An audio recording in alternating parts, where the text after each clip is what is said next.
Tips ওয়ার্ল্ডে সকলকে স্বাগত জানাই।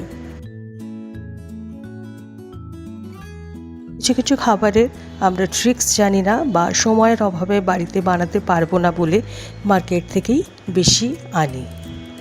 বাড়িতে সহজে বানিয়ে কিভাবে স্টোর করে রেখে দেবেন এবং প্রয়োজনে সেটা ব্যবহার করবেন সেরকমই একটা ভিডিও নিয়ে চলে এসেছি। কিছু ট্রিক্স ও রেসিপি আপনাদের সাথে শেয়ার করব। পুরো ভিডিওটা দেখলে সেটা আপনারা বুঝতে পারবেন।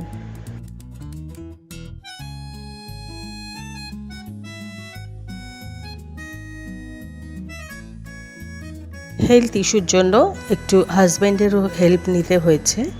প্রথমে চিকেন কিমা চপারে চপ করে নিচ্ছি। আপনারা চপারের জায়গায় মিক্সিতেও গ্রাইন্ড করে নিতে পারেন। চিকেনের সাথে আমি কিছু কাঁচা লঙ্কাকেও চপ করে নিয়েছি। এদিকে নিয়েছি পেঁয়াজ ও ক্যাপসিকাম, সেটাকেও চপারে চপ করে নিয়েছি। মশলার মধ্যে নিয়েছি অরিগ্যানো, তন্দুর মশলা, গার্লিক অ্যান্ড জিঞ্জার পেস্ট আর চিলি ফ্লেক্স, আর একটু বাটারকে পরে মেল্ট করে নেব।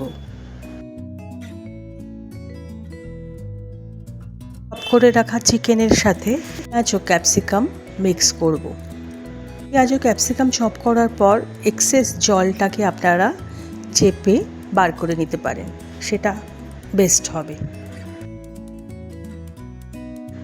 বাকি সব মশলা দিয়ে দেবো তাতে।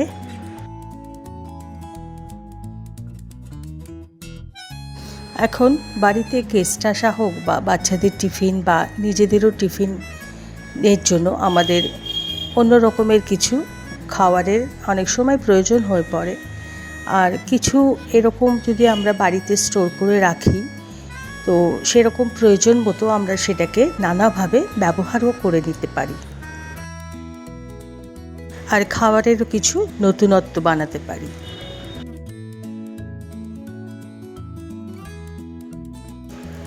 দিয়ে দেব আন্দাজ মতো নুন।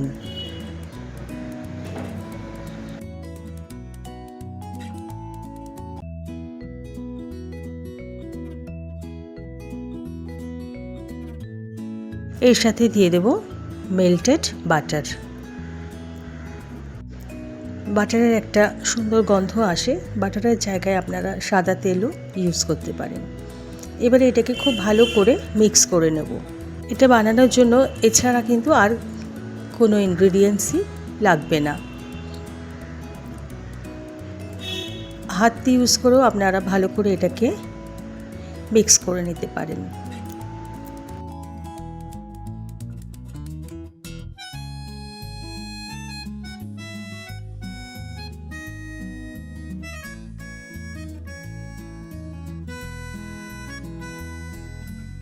প্রয়োজন হলে আরও কিছু বাটার মেল্ট করে হোক বা সাদা তেল দিতে পারেন।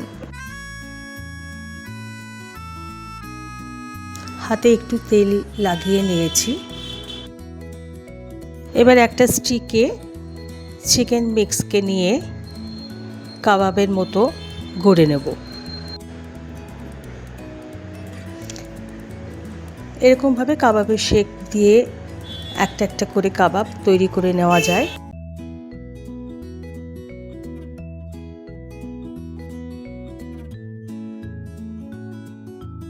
আর সময়ের অভাব থাকলে এইভাবেও একটা প্লাস্টিকের ভিতরে একটা কিছুটা চিকেন দিয়ে হাত দিয়ে এরকমভাবেও আপনারা খুব সহজে কাবাবের মতো গড়ে দিতে পারেন।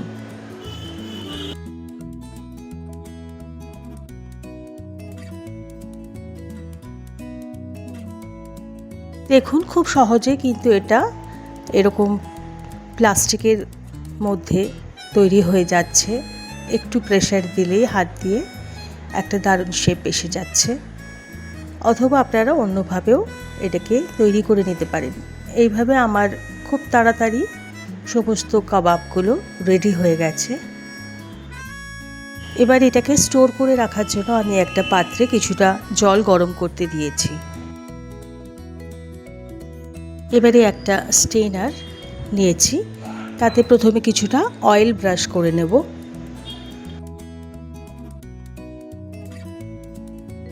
এবং তাতে একটা একটা করে কাবাবকে সাজিয়ে দেব এবং স্টিমের জন্য এটাকে বসিয়ে দেব একটা থালা চাপা দিয়ে। স্টিমার থাকলে আপনারা সেটাকে ইউজ করতে পারেন।